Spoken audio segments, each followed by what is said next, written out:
నీ ఉద్రేక నాకు వేరే మార్గం కనిపిస్తుంది. అసలు నువ్వెవరు? నన్నెందుకు ఆపావు? నీకు నాకు సంబంధం ఏమిటి? నువ్వు చావడానికి బ్రతకానికి మధ్య ఉన్న సంబంధం. లేదు, నేను చావాలి. జరిగింది చాలు. అదే నేను నిర్ణయం అయితే నేను కాదని నాకు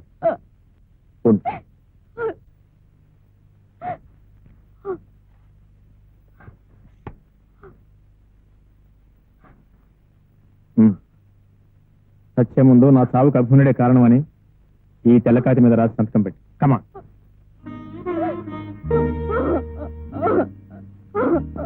నేరం చేసింది నేను, శిక్ష అనుభవించాల్సింది. నా శిక్ష నువ్వు వేసుకుంటే నేను చేసిన పాపాన్ని శిక్ష అనుభవించాలిగా.